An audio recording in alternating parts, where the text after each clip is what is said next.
किताब विपरण की रीत तो सच दा मार्ग भाग 6वां तीजे कांड दा चौथा भाग गरुड़ पुराण दा संखेप रूप अध्याय 12वां ਅਤੇ 13वां। ਲੇਖਕ ਸਰਦਾਰ ਗੁਰਬਖਸ਼ ਸਿੰਘ ਕਾਲਾ ਅਫਗਾਨਾ। ਆਵਾਜ਼ ਗੁਰਜੰਟ ਸਿੰਘ ਰੂਪੋਵਾਲੀ। ਵਾਹਿਗੁਰੂ ਜੀ ਕਾ ਖਾਲਸਾ ਵਾਹਿਗੁਰੂ ਜੀ ਕੀ ਫਤਿਹ। 12ਵਾਂ ਅਧਿਆਇ। ਗਰੁੜ ਜੀ ਕਹਿਣ ਲੱਗੇ ਕਿ ਹੇ ਸੁਰਵੇਸ਼ਵਰ, ਕਿਰਪਾ ਕਰਕੇ 11ਵੇਂ ਦਿਨ ਦੀ ਕਰਮ ਵਿਧੀ ਤੇ ਵੱਛਾ ਛੱਡਣ ਵਾਲੀ ਪਰਸ਼ੋਤ ਸਰਗ ਕਿਰਿਆ ਸਮਝਾਓ। ਭਗਵਾਨ ਜੀ ਨੇ ਕਿਹਾ, ਹੇ ਗਰੁੜ, ਇਕਾਦਸ਼ੀ ਵਾਲੇ ਦਿਨ ਕਿਸੇ ਜਲ ਵਾਲੇ ਅਸਥਾਨ ਦੇ ਕੋਲ ਸਭ ਕਿਰਿਆ ਕਰਨੀ ਚਾਹੀਦੀ ਹੈ। ਜਥਾ ਸ਼ਕਤ ਭੇਟਾ ਲੈ ਕੇ ਜਾ ਕੇ ਵੇਦ ਤੇ ਸ਼ਾਸਤਰ ਦੇ ਗਿਆਤਾ ਬ੍ਰਾਹਮਣ ਕੋਲ ਜਾਓ। ਹੱਥ ਜੋੜ ਕੇ ਨਮਸਕਾਰ ਕਰਕੇ ਪ੍ਰੇਤ ਦੀ ਮੁਕਤੀ ਦੀ ਇੱਛਾ ਕਰੋ। 10 ਦਿਨ ਤੱਕ ਸ਼ਰਾਧ ਕਰੋ ਤੇ 11ਵੇਂ ਦਿਨ ਪ੍ਰੇਤ ਦੇ ਨਿਮਿਤ ਪਿੰਡ ਦਾਨ ਕਰੇ। ਸੋਨੇ ਦੀ ਵਿਸ਼ਨੂੰ ਦੀ ਮੂਰਤੀ, ਬ੍ਰਹਮਾ ਦੀ ਚਾਂਦੀ ਦੀ, ਰੁਦਰ ਦੀ ਤਾਂਬੇ ਦੀ ਤੇ ਜਮਰਾਜ ਦੀ ਲੋਹੇ ਦੀ ਮੂਰਤੀ ਬਣਵਾਵੇ। ਪੱਛਮ ਦਿਸ਼ਾ ਵਿੱਚ ਗੰਗਾ ਜਲ ਸਮੇਤ ਵਿਸ਼ਨੂੰ ਦਾ ਕਲਸ਼ ਸਥਾਪਿਤ ਕਰੇ ਤੇ ਉਸ ਪਰ ਪੀਲੇ ਕੱਪੜੇ ਵਿੱਚ ਲਪੇਟ ਕੇ ਵਿਸ਼ਨੂੰ ਦੀ ਮੂਰਤੀ ਰੱਖੇ। ਕੀ ਇਹ ਕੁਝ ਵਿਸ਼ਨੂੰ ਭਗਵਾਨ ਜੀ ਆਪ ਕਹਿ ਰਹੇ ਸਨ? ਉੱਤਰ ਵਿੱਚ ਸ਼ਹਿਦ ਤੇ ਘਿਓ ਨਾਲ ਭਰ ਕੇ ਰੁਦਰ ਦੇ ਕਲਸ਼ ਨੂੰ ਰੱਖੋ। ਉਸ ਪਰ ਲਾਲ ਬਸਤਰ ਲਪੇਟ ਕੇ ਰੁਦਰ ਦੀ ਮੂਰਤੀ ਸਥਾਪਿਤ ਕਰੇ। ਦੱਖਣ ਦਿਸ਼ਾ ਵਿੱਚ ਇੰਦਰ ਜਲ ਨਾਲ ਭਰ ਕੇ ਜਮ ਦੇ ਘੜੇ ਨੂੰ ਰੱਖੇ ਤੇ ਉਸ ਪਰ ਕਾਲਾ ਕੱਪੜਾ ਲਪੇਟ ਕੇ ਜਮ ਦੀ ਮੂਰਤੀ ਸਥਾਪਿਤ ਕਰੇ। ਬ੍ਰਹਮਾ, ਵਿਸ਼ਨੂੰ, ਰੁਦਰ ਤੇ ਜਮ ਇਹਨਾਂ ਦਾ ਵੇਦ ਮੰਤਰ ਨਾਲ ਤਰਪਣ ਕਰੇ ਤੇ ਹਵਨ ਤੋਂ ਪਿੱਛੋਂ 10 ਘਟ ਆਦਿ ਸ਼ਰਾਧ ਕਰੇ ਤੇ ਪਿਤਰਾਂ ਦੀ ਮੁਕਤੀ ਵਾਸਤੇ ਗਊ ਦਾਨ ਕਰੇ ਤੇ ਇਹ ਪ੍ਰਾਰਥਨਾ ਕਰੇ ਕਿ ਹੇ ਮਾਧਵ, ਆਪ ਦੀ ਪ੍ਰਸੰਨਤਾ ਵਾਸਤੇ ਮੈਂ ਇਹ ਗਊਦਾਨ ਮਿਰਤ ਦੀ ਮੁਕਤੀ ਵਾਸਤੇ ਕਰਦਾ ਹਾਂ। ਮਿਰਤਕ ਦੇ ਪਹਿਨੇ ਹੋਏ ਜਿਹੜੇ ਬਸਤਰ, ਗਹਿਣੇ ਤੇ ਵਾਹਨ ਹੋਣ, ਉਹਨਾਂ 'ਤੇ ਘਿਓ ਨਾਲ ਭਰੇ ਹੋਏ ਕਹਿਣ ਦੇ ਭਾਂਡੇ ਨੂੰ ਸਤਨਾਜਾ ਅਤੇ ਮਿਰਤਕ ਦੀ ਹੋਰ ਪਿਆਰੀ ਵਸਤੂ ਤਿਲ ਆਦਿ 8 ਮਹਾਦਾਨ ਜਿਹੜੇ ਅੰਤ ਸਮੇਂ ਸੰਕਲਪ ਕੀਤੇ ਹੋਣ, ਇਹਨਾਂ ਸਭਨਾਂ ਨੂੰ ਸੇਜਾ ਦਾਨ ਦੇ ਕੋਲ ਰੱਖ ਕੇ ਬ੍ਰਾਹਮਣ ਨੂੰ ਦਾਨ ਕਰ ਦਿਓ। ਬ੍ਰਾਹਮਣ ਦੇ ਚਰਨਾਂ ਨੂੰ ਧੋ ਕੇ ਬਸਤਰ ਆਦਿ ਨਾਲ ਉਸ ਬ੍ਰਾਹਮਣ ਦੀ ਪੂਜਾ ਕਰੇ ਤੇ ਲੱਡੂ, ਮਾਲ ਪੂੜਾ ਤੇ ਦੁੱਧ ਉਸ ਨੂੰ ਦੇਵੇ।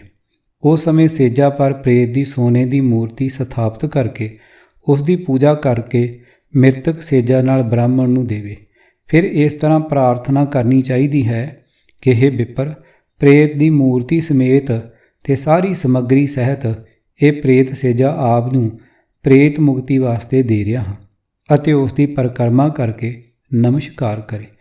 11ਵੇਂ ਦਿਨ ਵਿਧੀ ਪੂਰਵਕ ਪਰਸ਼ੋਤ ਸਰਗ ਕਰੇ, ਭਾਵ ਵੱਛਾ ਛੱਡੇ। ਜਿਸ ਵੱਛੇ ਦੀਆਂ ਲਾਲ ਅੱਖਾਂ ਹੋਣ ਤੇ ਪਿੰਗਲ ਵਰਣ ਹੋਵੇ, ਖੁਰ ਜਿਸ ਦੇ ਲਾਲ ਹੋਣ, ਢਿੱਡ ਚਿੱਟਾ, ਪਿੱਠ ਕਾਲੀ, ਇਹ ਬ੍ਰਾਹਮਣ ਲਈ ਕਿਹਾ ਗਿਆ ਹੈ। ਇਸੇ ਤਰ੍ਹਾਂ ਹੀ ਖੱਤਰੀ, ਵੈਸ਼ ਅਤੇ ਸੂਦਰ ਮਿਰਤਕਾਂ ਦੀ ਗਤੀ ਕਰਨ ਵਾਲੇ ਵੱਛਿਆਂ ਦਾ ਅੱਡ-ਅੱਡ ਹੁਲੀਆ ਲਿਖਿਆ ਹੈ। ਭਗਵਾਨ ਜੀ ਫਰਮਾਨ ਕਰਦੇ ਹਨ, ਉਹ ਪੁੱਤਰ ਸ੍ਰੇਸ਼ਟ ਹੈ ਜੋ ਗਿਆ ਸ਼ਰਾਧ ਕਰੇ ਤੇ ਵੱਛਾ ਛੱਡੇ। ਹੋਰ ਤਾਂ ਸਭ ਵਿਸ਼ਟਾ ਸਮਾਨ ਹਨ। ਜਿਸ ਦਾ ਪਿਤਾ ਨਰਕ ਵਿੱਚ ਹੁੰਦਾ ਹੈ, ਉਸ ਦੀਆਂ ਪਰਸ਼ੋਤ ਸਰਗ ਕਰਨ ਨਾਲ, ਭਾਵ ਵੱਛਾ ਛੱਡਣ ਨਾਲ 21 ਕੁਲਾਂ ਸਵਰਗ ਨੂੰ ਚਲੀਆਂ ਜਾਂਦੀਆਂ ਹਨ। ਭਗਵਾਨ ਜੀ ਗਰੁੜ ਨੂੰ ਸਮਝਾਉਂਦੇ ਹਨ ਕਿ ਸਭ ਜੱਗਾਂ ਵਿੱਚੋਂ ਵਰਸ਼ ਜੱਗ ਸਾਨੂੰ ਨਿਸ਼ਚੇ ਪੂਰਵਕ ਮੁਕਤੀ ਦੇਣ ਵਾਲਾ ਹੈ। ਅਜਿਹਾ ਲਿਖਣ ਤੋਂ ਵਿਸ਼ਨੂੰ ਜੀ ਵੀ ਮੁਕਤੀ ਦੇ ਚਾਹਵਾਨ ਸਿੱਧ ਹੋ ਰਹੇ ਹਨ। ਪਹਿਲੇ ਗ੍ਰਹਿਆਂ ਨੂੰ ਸਥਾਪਿਤ ਕਰੇ ਤੇ ਉਹਨਾਂ ਦੇ ਮੰਤਰਾਂ ਨਾਲ ਵਰਿਸ਼ ਵੱਛਾ ਵੱਛੀ ਜੋੜੇ ਦੀ ਪੂਜਾ ਕਰੇ। ਵੱਛੇ ਤੇ ਵੱਛੀ ਨੂੰ ਰੁਦਰ ਕੁੰਭ ਦੇ ਜਲ ਨਾਲ ਇਸ਼ਨਾਨ ਕਰਾਵੇ। ਫਿਰ ਸੁਗੰਧੀ ਤੇ ਫੁੱਲਮਾਲਾ ਨਾਲ ਪੂਜਾ ਕਰਕੇ ਉਹਨਾਂ ਦੀ ਪਰਿਕਰਮਾ ਕਰੇ। ਸੱਜੇ ਪਾਸੇ ਤ੍ਰਿਸ਼ੂਲ ਤੇ ਖੱਬੇ ਪਾਸੇ ਚੱਕਰ ਦਾ ਚਿੰਨ੍ਹ ਲਗਾਵੇ। ਹੱਥ ਜੋੜ ਕੇ ਪੁੱਤਰ ਇਹ ਮੰਤਰ ਪੜ੍ਹੇ, ਹੇ ਵਰਿਸ਼, ਤੁਸੀਂ ਧਰਮ ਰੂਪ ਹੋ, ਤੁਹਾਨੂੰ ਬ੍ਰਹਮਾ ਨੇ ਆਪ ਬਣਾਇਆ ਹੈ, ਇਸ ਲਈ ਉਤ ਸਰਗ ਰੂਪ ਨਾਲ ਸੰਸਾਰ ਸਾਗਰ ਤੋਂ ਪਾਰ ਕਰੋ। ਮੰਤਰ ਪੜ੍ਹ ਕੇ ਨਮਸਕਾਰ ਕਰੋ ਤੇ ਵੱਛੇ ਵੱਛੀ ਨੂੰ ਛੱਡ ਦੇਵੇ ਤੇ ਕਹੇ ਕਿ ਆਹ ਪ੍ਰੇਤ ਨੂੰ ਮੁਕਤੀ ਦਾ ਦਾਨ ਦਿਓ। ਬ੍ਰਾਹਮਣ ਨੂੰ ਦਾਨ ਦੇਵੇ। ਸਫਾ 99 ਤੋਂ 90 ਤੱਕ। ਹੇ ਗਰੁੜ, ਪ੍ਰਾਣੀ ਭਾਵੇਂ ਪੁੱਤਰ ਵਾਲਾ ਹੋਵੇ ਜਾਂ ਪੁੱਤਰਹੀਨ, ਇਸ ਤਰ੍ਹਾਂ ਵਿਧੀ ਪੂਰਵਕ ਵਰਸ਼ੋਤ ਸਰਗ ਕਰਨ ਨਾਲ ਅਤੇ ਇਸ ਦੇ ਪਿੱਛੋਂ 16 ਸ਼ਰਾਧ ਕਰਨ ਨਾਲ ਮਨੁੱਖ ਮਨ ਇੱਛਤ ਫਲ ਪ੍ਰਾਪਤ ਕਰਦਾ ਹੈ। ਬਚਪਨ ਤੋਂ ਲੈ ਕੇ ਬੁਢੇਪੇ ਤਾਈਂ ਕੀਤੇ ਸਾਰੇ ਪਾਪ ਇਸ ਵਰਸ਼ੋਤ ਸਰਗ ਜੱਗ ਨਾਲ ਨਾਸ਼ ਹੋ ਜਾਂਦੇ ਹਨ। ਇਸ ਵਿੱਚ ਕੋਈ ਸੰਸਾ ਨਹੀਂ। ਹੇ ਗਰੁੜ, ਜਿਹੜੇ ਮਨੁੱਖ ਬੈਲ ਨੂੰ ਕੰਧੇ ਨਾਲ ਜੋੜਦੇ ਹਨ ਜਾਂ ਉਸ ਦੀ ਪਿੱਠ 'ਤੇ ਬੋਝ ਲੱਦਦੇ ਹਨ, ਉਹ ਮਹਾਂ ਪਰਲੇ ਤੱਕ ਮਹਾਂ ਘੋਰ ਨਰਕਾਂ ਵਿੱਚ ਰਹਿੰਦੇ ਹਨ। ਜਿਹੜੇ ਨਿਰਦਈ ਮਨੁੱਖ ਮੁੱਕੀਆਂ ਜਾਂ ਡਾਂਗਾਂ ਨਾਲ ਬੈਲ ਨੂੰ ਮਾਰਦੇ ਹਨ, ਉਹ ਮਨੁੱਖ ਕਪਲ ਪਰਯੰਤ ਜੰਮ ਦੇ ਕਸ਼ਟ ਸਹਿੰਦੇ ਹਨ। ਫੁੱਟਨੋਟ: ਜ਼ਿਮੀਂਦਾਰੇ ਦੇ ਸਾਰੇ ਕੰਮ ਹਲ ਚਲਾਉਣਾ, ਗੱਡਾ ਖਿੱਚਣਾ, ਖਰਾਸ ਵੇਲਣਾ ਆਦਿ ਬੈਲ ਦੇ ਕੰਧੇ ਨਾਲ ਕੀਤੇ ਜਾਂਦੇ ਹਨ। ਅੱਥਰੇ ਅਤੇ ਮਾਰਨ ਵਾਲੇ, ਅੜੀ ਕਰਨ ਵਾਲੇ ਆਦਿ ਅਮੋੜ ਬੈਲਾਂ ਨੂੰ ਮਾਰਨਾ ਵੀ ਪੈਂਦਾ ਹੈ। ਇਸ ਦਾ ਭਾਵ ਹੈ ਸਾਰੇ ਕਿਸਾਨ ਘੋਰ ਨਰਕਾਂ ਤੋਂ ਨਹੀਂ ਬਚ ਸਕਦੇ। ਫਿਰ ਸ਼ਿਵ ਜੀ ਤਾਂ ਸਦਾ ਬੈਲ ਉੱਤੇ ਹੀ ਚੜ੍ਹੇ ਫਿਰਦੇ ਹਨ, ਉਹਨਾਂ ਦੇ ਇਸ ਪਾਪ ਦਾ ਕੀ ਬਣੇਗਾ। ਹੇ ਗਰੁੜ, ਸਪਿੰਡੀ ਕਰਨ ਤੋਂ ਪਹਿਲਾਂ ਕਰਨ ਵਾਲੇ ਕਰਮਾਂ ਨੂੰ ਅਸੀਂ ਤੈਨੂੰ ਦੱਸਦੇ ਹਾਂ। ਅਸਥਾਨ ਵਿੱਚ, ਦਵਾਰ ਆਦਿ ਮਾਰਗ ਵਿੱਚ, ਚਿਤਾ ਪਰ, ਮਿਰਤਕ ਦੇ ਹੱਥ ਪਰ, ਫੁੱਲ ਚੁਣਨ ਸਮੇਂ ਤੇ 10 ਦਿਨ ਦੇ 10 ਪਿੰਡ, ਇਹ ਪਹਿਲੀ ਛੋੜਸੀ ਹੋਈ। ਇਸ ਨੂੰ ਮਿਲਨ ਛੋੜਸੀ ਵੀ ਕਹਿੰਦੇ ਹਨ। ਹੁਣ ਮੱਧਮ ਛੋੜਸੀ ਸੁਣੋ।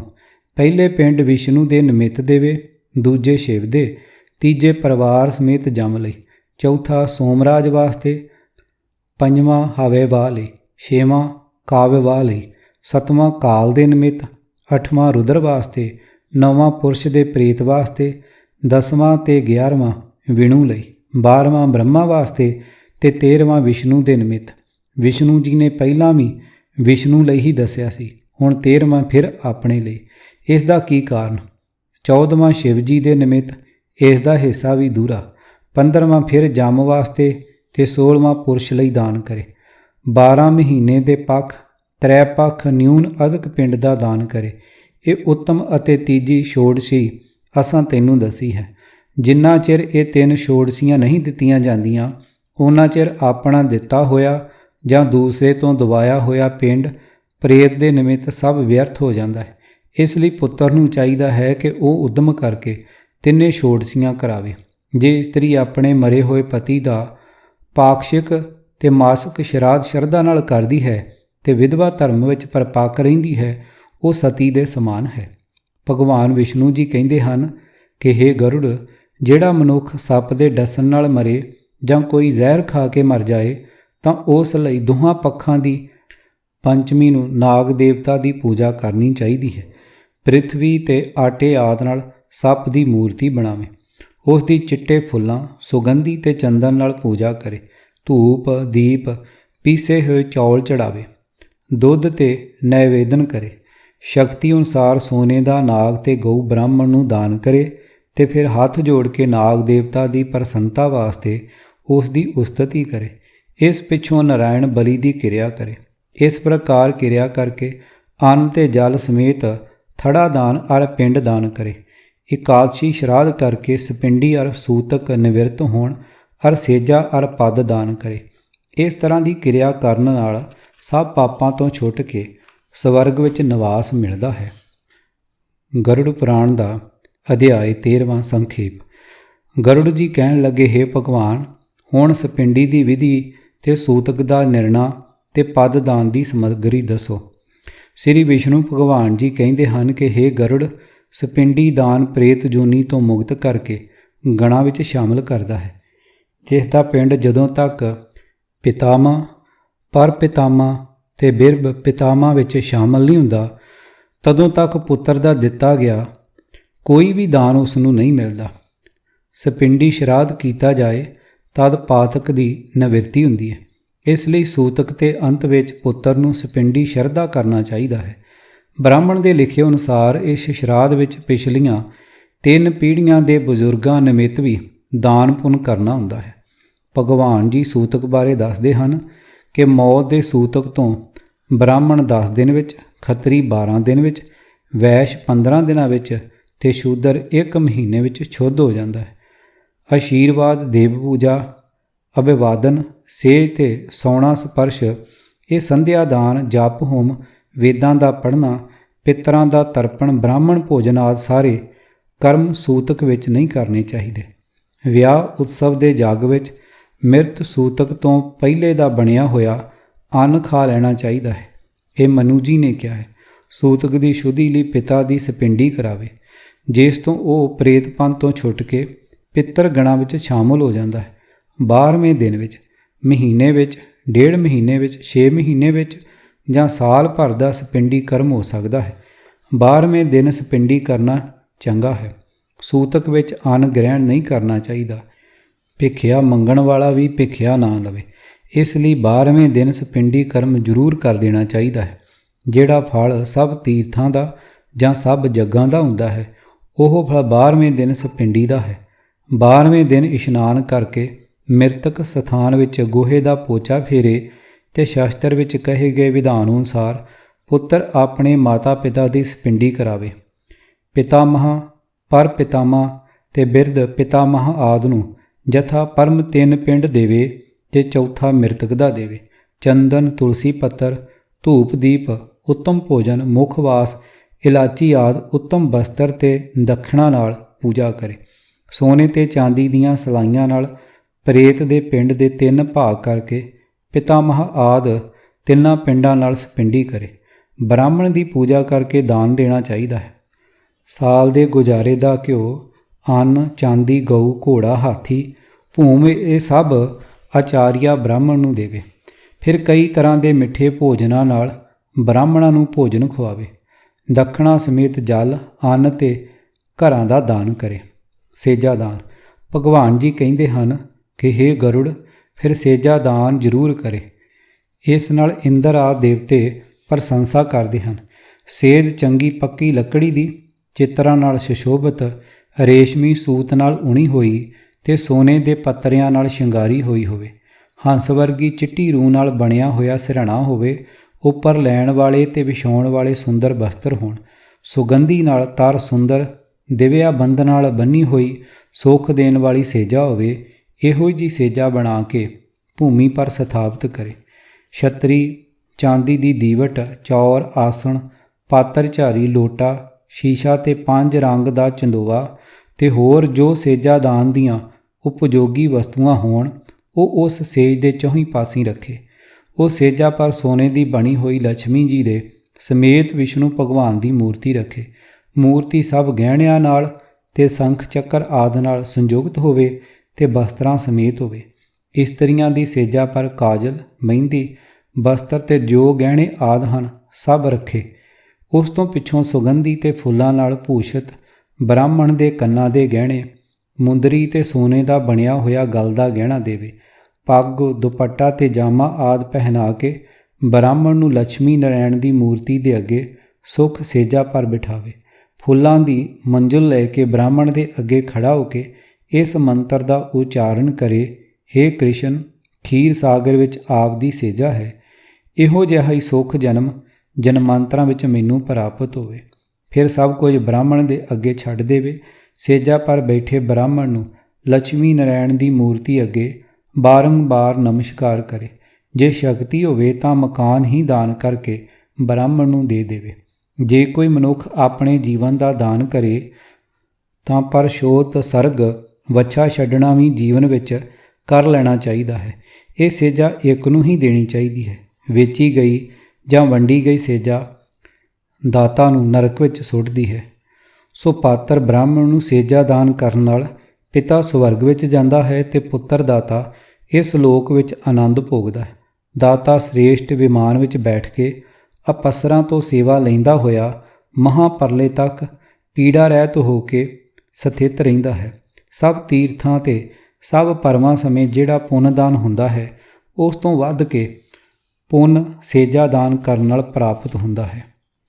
ਪਦ ਦਾਨ। ਹੇ ਗਰੁੜ, ਹੁਣ ਅਸੀਂ ਤੈਨੂੰ ਪਦ ਦਾਨ ਦਾ ਫਲ ਦੱਸਦੇ ਹਾਂ।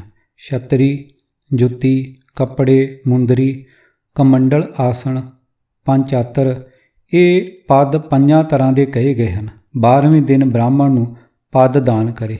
ਇਹ ਪਦ ਦਾਨ ਦੇ ਕਰਨ ਨਾਲ ਧਾਰਮਿਕ ਪੁਰਸ਼ ਸਦਗਤੀ ਨੂੰ ਪ੍ਰਾਪਤ ਹੁੰਦਾ ਹੈ ਤੇ ਜਮ ਮਾਰਗ ਵਿੱਚ ਪਦ ਦਾਨ ਸੁੱਖ ਦੇਣ ਵਾਲਾ ਹੁੰਦਾ ਹੈ।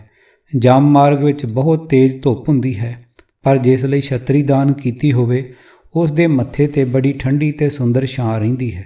ਉੱਚੇ ਨੀਵੇਂ ਅਤੀ ਤੰਗ ਜਮ ਮਾਰਗ ਵਿੱਚ ਜਿਨ੍ਹਾਂ ਨੇ ਜੁੱਤੀ ਦਾ ਦਾਨ ਕੀਤਾ ਹੈ, ਉਹ ਘੋੜੇ ਦੀ ਸਵਾਰੀ ਵਾਂਗ ਆਰਾਮ ਨਾਲ ਤੁਰਿਆ ਜਾਂਦਾ ਹੈ। ਉੱਥੇ ਠੰਡ ਤੇ ਗਰਮੀ ਦਾ ਬੜਾ ਦੁੱਖ ਹੁੰਦਾ ਹੈ, ਪਰ ਜਿਨ੍ਹਾਂ ਨੇ ਕੱਪੜੇ ਦਾ ਦਾਨ ਕੀਤਾ ਹੈ ਉਹ ਬੜੇ ਸੁਖੀ ਰਹਿੰਦੇ ਹਨ। ਜਮਰਾਜ ਦੇ ਦੂਤ ਬੜੇ ਭਿਆਨਕ ਤੇ ਕਾਲੇ ਰੰਗ ਦੇ ਹਨ, ਪਰ ਮੁੰਦਰੀ ਦਾਨ ਕਰਨ ਨਾਲ ਉਹ ਕਿਸੇ ਤਰ੍ਹਾਂ ਦੁਖੀ ਨਹੀਂ ਕਰਦੇ। ਹਵਾ ਤੇ ਜਲ ਤੋਂ ਰਹਿਤ ਜਮ ਮਾਰਗ ਉੱਤੇ ਜਿਨ੍ਹਾਂ ਨੇ ਕਰ ਮੰਡਲ ਦਾ ਦਾਨ ਕੀਤਾ ਹੈ, ਉਹ ਪਿਆਸੇ ਹੋਣ ਤੇ ਬੜੀ ਚੰਗੀ ਤਰ੍ਹਾਂ ਪਾਣੀ ਪੀਂਦੇ ਹਨ।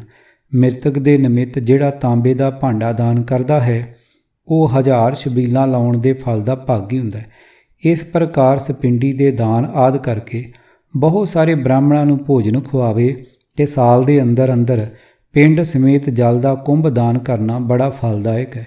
ਅੱਗੇ ਚੰਦਰਮੇ ਦੇ ਵਧਾ ਘਟਾ ਦੇ ਹਿਸਾਬ ਨਾਲ ਅਥਵਾ ਸੰਗਰਾਂਦਾਂ ਤੇ ਥਿੱਤਾਂਵਾਰਾਂ ਦੇ ਹਿਸਾਬ ਨਾਲ ਹਰ ਮਹੀਨੇ ਇੱਕ ਤੋਂ ਵੱਧ ਸ਼ਰਾਧ ਕਰਾਉਣ ਦੀ ਕਰੜੀ ਮਰਿਆਦਾ ਲਿਖੀ ਹੈ। ਸ੍ਰੀ ਭਗਵਾਨ ਜੀ ਕਹਿੰਦੇ ਹਨ ਕਿ ਹੇ ਗਰੁੜ, ਹਿਮਾਲਿਆ ਦੇ ਨੇੜੇ ਕਲਾਪ ਨਾਂ ਦਾ ਇੱਕ ਪਿੰਡ ਹੈ। ਉੱਥੇ ਮਨੂ ਜੀ ਦੇ ਪੁੱਤਰ ਇਕਸ਼ਵਾਕ ਦੀ ਪਿੱਤਰਾਂ ਲਈ ਗਾਈ ਗਈ ਗਾਥਾ ਸੁਣੀ ਜਾਂਦੀ ਹੈ। ਸਭ ਦੇ ਪਿੱਤਰ ਸਦਾ ਇਹ ਵਿਚਾਰ ਕਰਦੇ ਰਹਿੰਦੇ ਹਨ ਕਿ ਸਾਡੀ ਕੁਲ ਵਿੱਚ ਕੋਈ ਇਹੋ ਜਿਹਾ ਸਮਾਰਗਸ਼ੀਲ ਪੈਦਾ ਹੋਵੇ ਜਿਹੜਾ ਆਦਰ ਨਾਲ ਸਾਡਾ ਗਿਆ ਸ਼ਰਾਧ ਕਰਾਵੇ। ਜਿਹੜਾ ਗਰੀਬ ਮਨੁੱਖ ਇਸ ਕਥਾ ਨੂੰ ਸੁਣੇਗਾ ਉਹ ਪਾਪਾਂ ਤੋਂ ਛੁੱਟ ਕੇ ਦਾਨ ਦੇ ਫਲ ਨੂੰ ਪ੍ਰਾਪਤ ਕਰੇਗਾ। ਜਿਹੜਾ ਕੋਈ ਮੇਰੀ ਕਹੀ ਗਈ ਵਿਧੀ ਅਨੁਸਾਰ ਸ਼ਰਾਧ ਤੇ ਦਾਨ ਆਦਿ ਕਰੇਗਾ ਤੇ ਗਰੁੜ ਪੁਰਾਣ ਦੀ ਕਥਾ ਸੁਣੇਗਾ, ਉਹ ਅਨੇਕ ਫਲਾਂ ਨੂੰ ਪ੍ਰਾਪਤ ਕਰੇਗਾ। ਕਿਤਾਬ ਵਿਪਰਨ ਕੀ ਰੀਤ ਤੋਂ ਸੱਚ ਦਾ ਮਾਰਗ ਭਾਗ 6ਵਾਂ, ਤੀਜੇ ਕਾਂਡ ਦਾ ਚੌਥਾ ਭਾਗ, ਗਰੁੜ ਪੁਰਾਣ ਦਾ ਸੰਖੇਪ ਅਧਿਆਇ 12ਵਾਂ ਅਤੇ 13ਵਾਂ। ਲੇਖਕ ਸਰਦਾਰ ਗੁਰਬਖਸ਼ ਸਿੰਘ ਕਾਲਾ ਅਫਗਾਨਾ, ਆਵਾਜ਼ ਗੁਰਜੰਟ ਸਿੰਘ ਰੂਪਵਾਲੀ। ਵਾਹਿਗੁਰੂ ਜੀ ਕਾ ਖਾਲਸਾ, ਵਾਹਿਗੁਰੂ ਜੀ ਕੀ ਫਤਿਹ।